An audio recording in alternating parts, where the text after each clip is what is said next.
Hi everyone, I'm Laura Gadenik. I'm an astrologer and a therapist, and I'm here to give you the astrology for the weeks of February 10th through the 23rd, 2025. Apologize for being a day late. I had a Mercury square Uranus moment yesterday and totally forgot about this video, so my apologies on being a little bit late.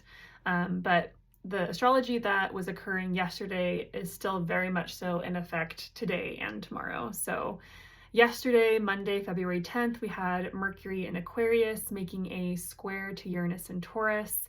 You might have even noticed this energy over this last weekend. I usually like to give like 2 to 3 days for these shorter or quicker moving transits to be in effect. So Mercury is a planet about the mind, communications, travel, commerce, and Uranus is unexpected changes, chaos, 180 turns of events, radical thinking. So this might have had you feeling very restless yesterday, potentially. You might have felt very bored or like you need to make a change. You might have had some new ideas or felt inspired to do things a little bit differently. You might just feel sometimes Uranus can bring up this quality of feeling very restless, like I need to do something different, I need to make a change. And so it can inspire you to, make that phone call you needed to make, or send that person that text, or just kind of like blurt out the thing, like say the thing that you've maybe been holding back on or repressing. And so it can really give you that burst of energy that you need to get out of a rut if you're stuck and have a breakthrough.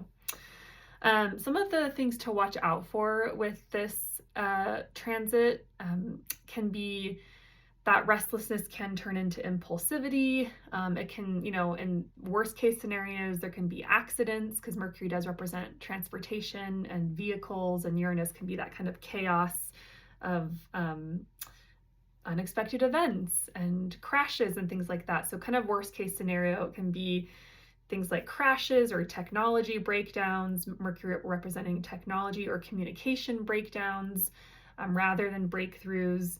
It can even sometimes manifest as anxiety or like your mind is spinning and you're kind of like feeling stuck. So, some ways to work with this energy. And I say it's still important to work with it because today we have the Sun in Aquarius squaring Uranus. So very similar to Mercury square Uranus. And then tomorrow, Wednesday the 12th, we have a full moon in Leo square Uranus. So this is a very Uranian week. And can feel a little crazy making or kind of like you're stuck and you need to just like rupture out and get out and do something different, make a change. But sometimes it can bring about, like I said, some anxiety, some mind, like your mind is spinning, like you're stuck. You can make impulsive decisions. So it is, with this energy, it's a good idea to do something different, incorporate something new and different into your day, brainstorm, journal, the thing that you've like always been wanting to do, but just haven't, or you've been putting it back, or you've been too scared, or you've been kind of like, oh, not now. Right now might be the time to actually do that. So, follow that impulse. I mean, yesterday I purchased a violin mic for my violin that's Bluetooth so that I can perform. This is something I've been wanting to purchase for months, and I've just always been like, it's not the time. I don't have the money. And, I don't know if I really had the money, but I just did it. I was kind of like, I need to perform. I need to play the violin. And I'm also like, I have like a looper pedal and I have oh my gosh, my words are failing me, but I have all the things I need to do this and I just haven't done it. So I'm feeling this inspiration to just do it. So I'm kind of utilizing the energy in that way. But yeah, it can be good to do some meditation, especially if you are in some sort of rut and you need to get out of it. Meditate, journal, write, listen to some inspiring thought leader. Be careful who you listen to. You might be more susceptible to unusual ways of thinking right now than in other times. And so you also want to be careful of what you're consuming and making sure that it's uplifting and good for you and enhancing your sense of freedom and spaciousness. Because that's what Uranus really wants for us, is to feel more free and alive and open to new ideas. So that is really what we should be striving for. Excuse me, I have like a little bit of a cough in my, little bit of a tickle in my throat. Also, the sun can represent physical vitality and your body, your health.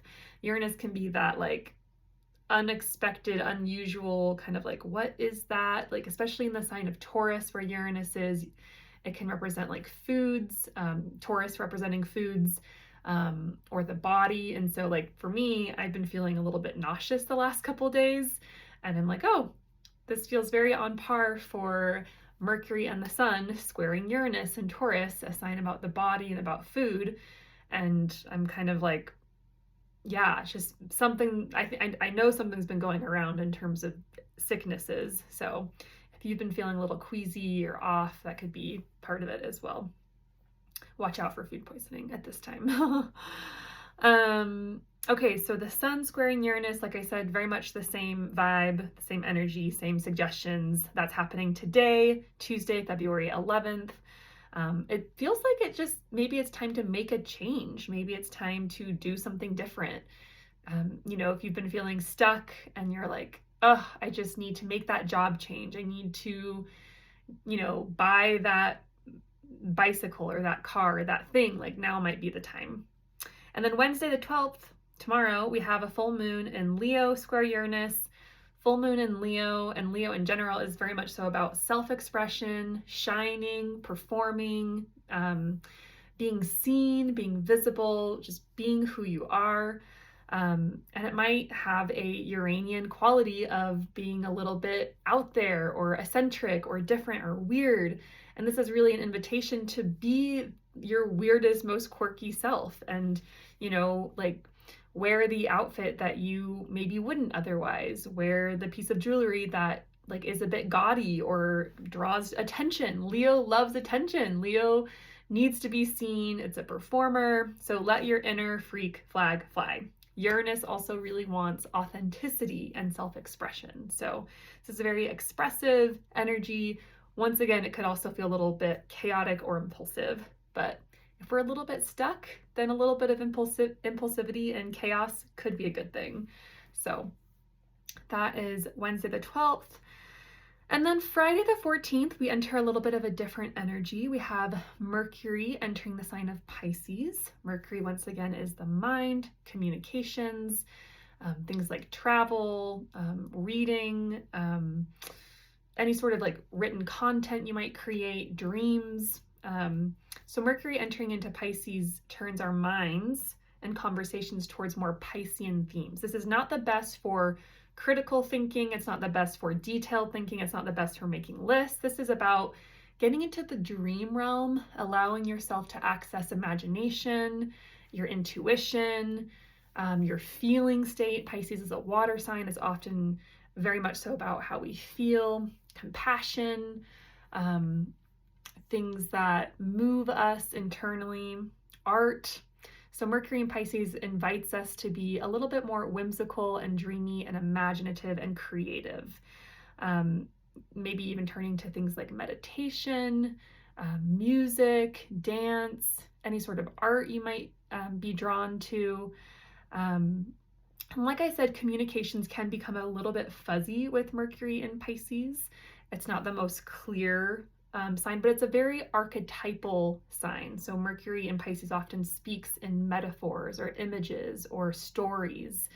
And it can be really beautiful and poetic. Mercury in Pisces is the poet, right? It can kind of like access realms of life that isn't necessarily tangible or clear or direct or straightforward, but very non-linear and flowy.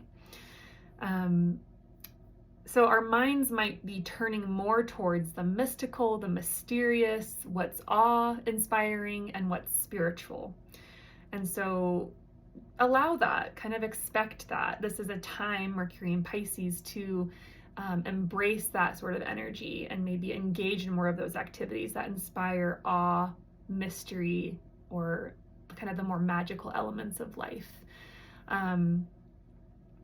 It can sometimes feel a little bit like a Mercury retrograde. So once again, communications might be a little bit wonky, or unclear. You could lose things more easily. Things aren't necessarily going to be straight or organized or linear.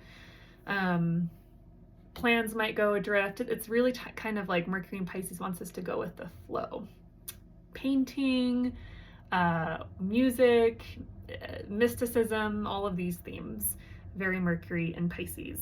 And Mercury is going to be here, I believe, for about 3 weeks before heading into Aries, which when it's in Aries, it's going to retrograde, and then it's going to retrograde back into Pisces. So whatever house this is for you, we're going to be reviewing this part of your chart, especially the later degrees of Pisces, like maybe the second half degree of Pisces, so not necessarily right now, but this part of your chart in this house, whatever those themes are, we are going to be reflecting upon and reviewing these themes for the next several weeks. And really getting a chance to do something again, or to really hone in on this part of your life. So, and then Tuesday the 18th, the sun heads into Pisces. So very similar themes that I just mentioned will be highlighted while the sun is in Pisces for the next month or so. And then Thursday the 20th, Mercury in Pisces makes a square to its ruler, Jupiter, in Gemini. So, and actually, Jupiter in Gemini is ruled by Mercury, because Mercury rules Gemini and Virgo, and Jupiter rules Pisces and Sagittarius. So these two planets are in each other's home sign, which suggests that they can really help each other out and bring good things about. So the part of your chart that contains Pisces and the part of your chart that contains Gemini are going to be talking to each other on Thursday the 20th. And once again, you want to give a couple days before, a couple days after the exact date. There's some sort of communication happening between these two areas of life, and it should be beneficial, positive, uplifting, expansive. These are all Jupiter and Jupiterian themes. So whenever Jupiter and Mercury get together, there's always kind of like big imaginative thinking and conversations. There's more kind of more access to more hope, feeling a little bit more inspired. It can once again be very impractical, but enjoy it. You know, this is like a time where we're much more open to possibility, to dreaming. We're much more open to having our minds changed for the better in terms of opening up to what's possible and what could be. So yes, that is Thursday the 20th, Mercury square Jupiter. Trying to think if there's anything else about this transit that I want to mention. I think that's it for now. Okay, and then finally, Sunday the 23rd, we have Mercury in Pisces making a trine to Mars, retrograde in Cancer, right before Mars stations direct in Cancer on the same day. So this is significant. Mercury can represent messages, conversations, communications, as well as how we think, right? So, and Mars is a planet about action, protection, defense. And in the sign of Cancer, Cancer is about our innermost sensitive, most tender emotions and parts of us that need protection. Cancer represents that which is most vulnerable. It can represent homes, families, women, children, people, places, and things that are very tender and vulnerable. And Mars has been here for a long time, several months, and has been encouraging us, or maybe even forcing us, to take action to protect ourselves in some way, and also to be more courageous in expressing things that are very personal and vulnerable. So Mercury trine Mars retrograde, this might be words of intense care, or being verbally brave or saying something to someone that is very vulnerable and therefore courageous. And maybe expressing deep affection or love, or even ways that, boundaries, ways that you might need to protect yourself, stand up for yourself. So those are some things I would watch out for, and maybe even plan for. If you've been needing to have a emotionally sensitive conversation with someone that you're kind of like, ugh, I really don't want to do that. That feels heavy, that feels intense. There can be often an avoidance with Cancer. Mars in Cancer might be like, okay, we can't avoid this anymore. We have to actually take action here. We have to face this. We have to be courageous and speak up, stand up for ourselves, or say the thing that is going to be very emotional and evoke a lot of feeling, right? Mercury trine Mars is it might be a good time to plan for those moments of communicating things that are emotional in nature and vulnerable.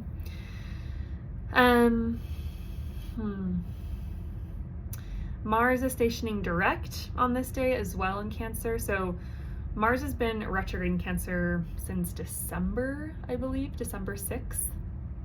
Or maybe it's January 6th. So we've been reviewing how to show up for ourselves and others with care. Mars is about showing up, taking action, being brave, and asserting ourselves. And Cancer, once again, is about care, emotion, home, things like cooking, food, the stomach,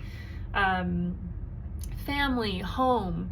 For me, it's been showing up in this intense desire to cook really good food for the people I love, not only for myself, but also for my community. So I've definitely been noticing this desire to meal share and coordinate with people I love to make sure we're all fed and have enough nutrition. I've also been Cancer representing home.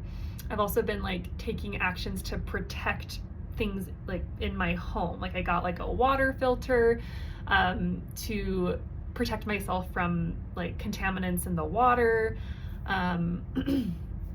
I got blackout curtains to help myself sleep better in my room. I've been doing all sorts of things in my personal space, Cancer, to protect myself, to invoke comfort and security. That's Cancer.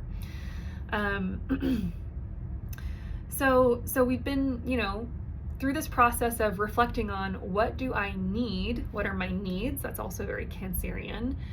What are my needs in order to take care of myself, and also to take care of those most vulnerable close to me? How do I protect myself and those around me from or against vulnerabilities or attack?